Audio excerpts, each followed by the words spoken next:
Wait for a hearing tips. This is Brian Terry, and you've been invited to this free course because we understand that you have applied for your disability benefits, been denied, and are waiting for a hearing in front of a judge. And this free course will help you understand what to expect while you're waiting, how to estimate your hearing date, and what to do throughout the time that you're waiting for a hearing and what not to do. We'll provide you with 3 ways to get approved before a hearing, tips to help you survive the wait, attorney expectations, like what they should be doing, when and how to fire yours if you need to. All of this will ideally help you maximize your chances for getting approved. So first of all, my disclaimer. I am not a lawyer. I'm not your lawyer. And this is a course that has been put together because, unfortunately, too many people hire a disability representative, attorney or non-attorney, and they don't understand the expectations of what is going to happen over the time that they wait for a hearing. And sometimes they don't have good representation. And so this will put ideally all of the accountability in line for you and help you understand what to do and when to do it. So you absolutely stand the best chance of getting approved. Now, this is time sensitive in that you need to participate in helping us understand when your hearing was either filed or when you were denied and filed for your hearing. And the reason for that is the course has got time-sensitive released information, and your wait for a hearing could be up to 2 years in some areas in the United States. So we don't want to send you everything now. We want to send to you as appropriate. So please pay attention to this because this is really the only time you have to pay keen attention and have to help us out with that. So what we are looking for is likely something that you received from Social Security that confirmed that your case was denied and you have requested a hearing. And a common piece of communication is this one that's up on the screen. It's addressed for me, for somebody else, but it would come to you in the same format. It says that you have filed for a Social Security disability hearing and the records show, and then it goes on and on and on. The key point is this. In these documents, it says something like Fort Myers ODAR or Dallas ODAR or Manchester ODAR. And the ODAR is the office where your hearing will be. So we need to find that out. And then we also need the date of the hearing. So if you have a document like this, then pull it out, look at it. This is HAL56.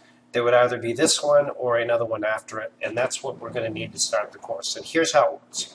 So I'm going to use this Fort Myers one for an example, and I'm going to go over here to help you calculate when your hearing would be. This is a public site from Social Security, and it shows all of these different hearing offices, and it shows their backlog. So here's the Fort Myers one, which is one of the longest. It's 21 months. So what you would do is if you knew that your hearing was this month, for example, the month of December, then, or if your hearing notice was from the month of December, you would add 21 months to that, and that's about when your hearing is going to be. All right, so again, you want to find the notice of hearing, confirmation of hearing. You can even ask your attorney or non-attorney representative for this information. And then once you have that, you're going to add the date, the months to it. And then you're going to insert that into our form. Okay, so I'm going to go over here to the form that will get it started. I'm not going to fill all this in, but you would put in your first name, last name, and email, and then the hearing date. And it needs to be in this exact format. Let's say that, I'm just going to guess at it, it's going to be 01, let's see, 01/15 of 2018 is when the hearing would be. So it needs to be digit, digit, digit, digit, and then the year, and then you would hit submit. So that will put everything in the system so that it will be time released. If you miss this and it just has one digit there, it's not going to work. It needs to be exactly that. Okay, so then everything is in the system. So what you will receive is, first of all, tips that will help you understand that you need to continue your treatment. And when you continue your treatment, if your treatment is consistent, then that's fine. If there's any change in your treatment, then you should be updating your disability representative on situations like your doctors have changed, your condition has become more severe, maybe you've tried to work or you've moved, anything like that, we notify you of.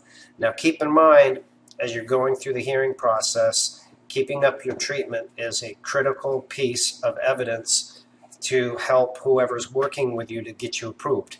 Because if you're not undergoing your treatment, Social Security can argue that your condition may be better enough to allow you to work if you are getting treatment for it. So make sure that you keep up your treatment.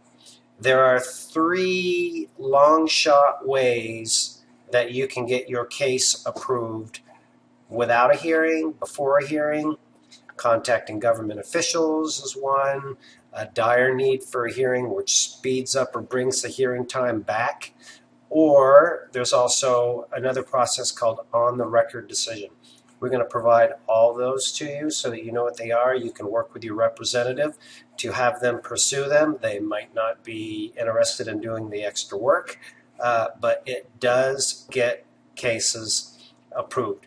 We'll provide you with tips to survive the wait. The financial wait for 18 or 24 months or whatever it is, for most is very challenging, and we have tips from our members that have gone before you to get approved that will help you out. So a few closing comments on this whole process is that if you have a disability attorney, a non-attorney representative, understand that this is a long waiting period, and there's very little realistically you can do to influence your case. Even if your condition changes and it becomes more severe, Social Security doesn't look at your case until it goes to a hearing or right before a hearing with a pre-hearing brief. So thinking that calling your attorney or non-attorney representative every 2 weeks is going to be beneficial is likely not. It's going to bother them. So I would set up some communication expectations with them and say, hey, what do you want to know? When do you want to know it? How should I get it to you? And that will take and smooth it out. Always suggest that you submit it to them in writing, email, or whatever works for you and for them, so that you are synced up with communication and you have those expectations. Now, if they're not following through or willing to meet with you, or the updates or the tips that we give you to get approved earlier are not being well received, you can release your representative. If you do it like 60 or 90 days before and find better counsel, it's not going to cost you anything. But I would do whatever you can to keep your existing relationship with your disability representative in place. It's really important because they've likely done some work in your case and understand it. However, if they haven't, you need to be aware that if they show up in court and they're unprepared, you may not get approved. So it's a really difficult decision. If you need help with it, you can contact us here by replying to any of our emails, and we'd be glad to walk you through information in addition to the course. Last tip is stay on track. Don't get discouraged by what others tell you. Continue your treatment, and just don't give up. It is a long process, folks, and there's no magic wand for the wait for hearing. So hopefully these tips and what we provide you in the course will help you get approved quicker and will make your life easier so that you understand what the expectations are of the process.